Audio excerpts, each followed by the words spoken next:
आत्ताच आम्ही मालवणमध्ये पोचलो आहोत.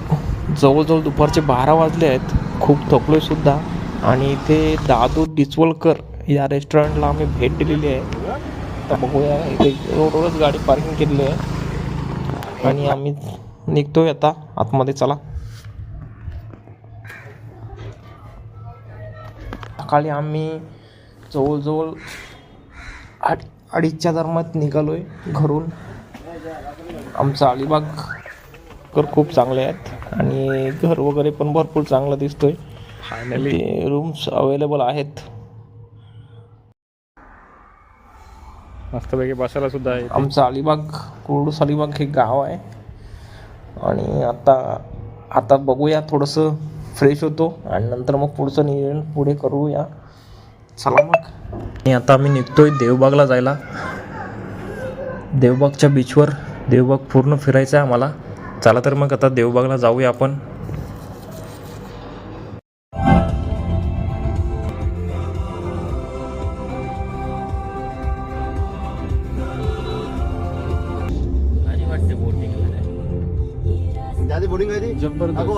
फायनली आम्ही देवबागला पोचलो आहोत. इथे आमच्या गाड्या पार्किंगसुद्धा केलेल्या आहेत आणि आम्ही आता किनाऱ्याला जाणार आहोत. तिथे खूप मोठं समुद्र दिसतो इथे देवबागचं. आणि इथे खूप साऱ्या बोटीसुद्धा आहेत.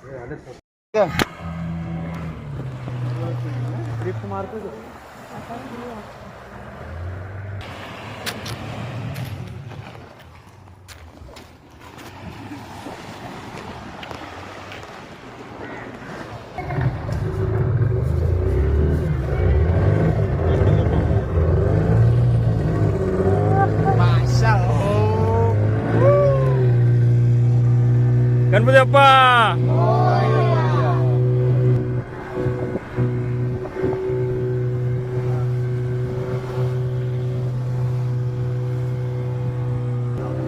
हे वेंगुर्ला तालुका आहे. भोगवे मी वेंगुर्ल्यामध्ये तुमचं एंट्री झालेली आहे.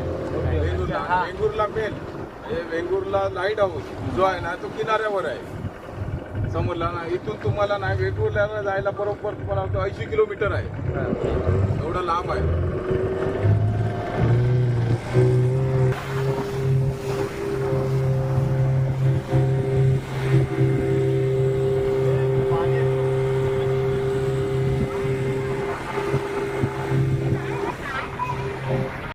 आपल्या डोक्यावरून जाणार.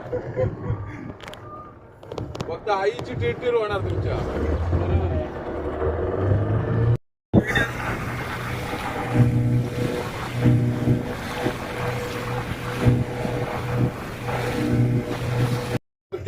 आहे ना. आणि आता तिकडे राहता म्हटलं तुम्हाला माहिती आहे उदाहरण म्हणजे कशाला म्हणतात ते. एकादशी आणि पौर्णिमा आणि अमावास्या याला आम्ही उदाहरण म्हणतो.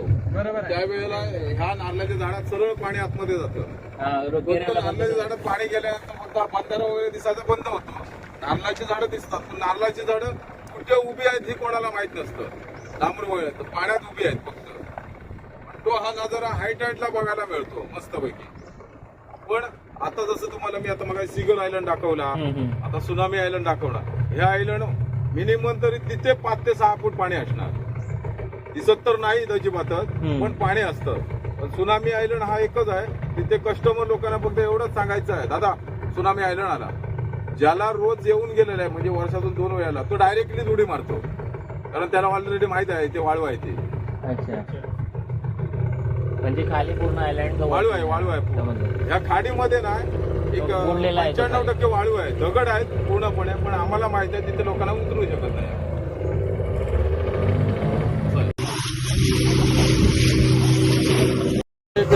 सीन वगैरे काय दिसतो, पक्षाचा काय दिसतंय बघा. दिसतंय तर बघा कुठेतरी.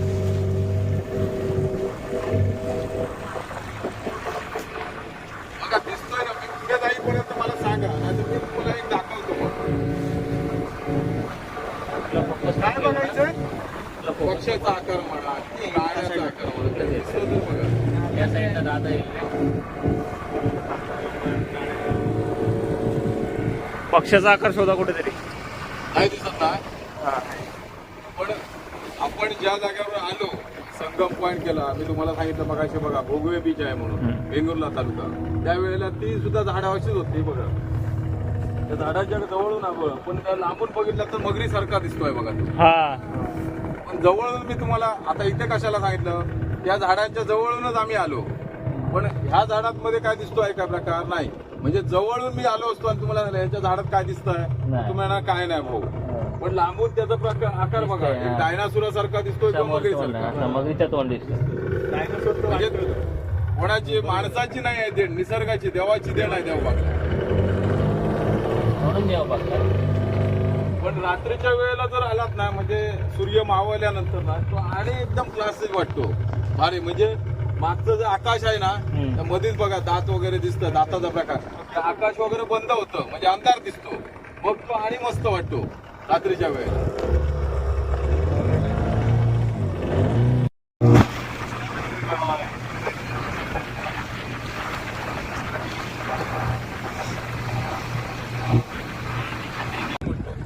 त्यावेळेला ह्या नारळाच्या झाडात सरळ पाणी आतमध्ये जातं. फक्त नारळाच्या झाडात पाणी गेल्यानंतर फक्त बंधारा वगैरे दिसायचा बंद होतो. नारळाची झाडं दिसतात पण नारळाची झाडं कुठे उभी आहेत ती कोणाला माहित नसतं. आपण पाण्यात उभी आहे. तो कडवट लागतात खायला. ज्या वेळेला थंडी पडली का प्रजननेसाठी ते येतात दग ह्या खेकडे. पण ते 2-3 महिन्यात राहतात मग मरतात ते. त्यांचं जर पिल्लं वगैरे झाले ना का ते वरती पिल्लं वगैरे येतात. मेन नर मादी आहे ना ती मरतात. कारण ते खेकडे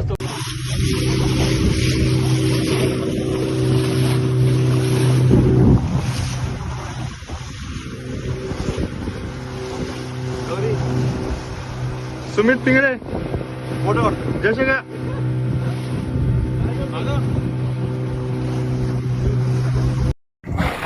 ही नदी आहे पुरवळा नदी, जी आपली एअरपोर्टवरून तिकडेच आलेली आहे. जे विमानतळ आम्ही आता मागे तुम्हाला सांगत होतो बघा सिंधुदुर्गात ते तिथून एक गोड्या पाण्याची नदी आहे ती. आणि ह्या खाडीला ही कर्ली खाडी आहे खाऱ्या पाण्याची. पण ह्याला भागसाळची नदी आणि पुरवळा नदी हे 2 नद्या अशा आहेत की गोड्या पाण्याची आहे. ते कर्ली खाडीला मिळतात येऊन आणि हे 3ही वाहून जाऊन अरबी समुद्राला मिळतात. म्हणून त्याला त्रिवेणी संगम म्हणतात. असे आपण संगमवर गेलेलो ना त्रिवेणी संगम.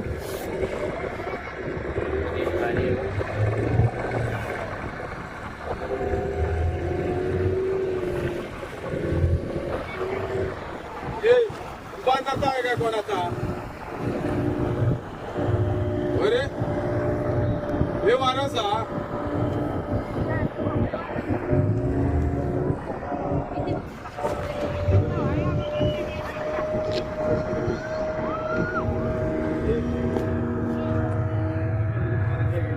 हा, ते करायचे.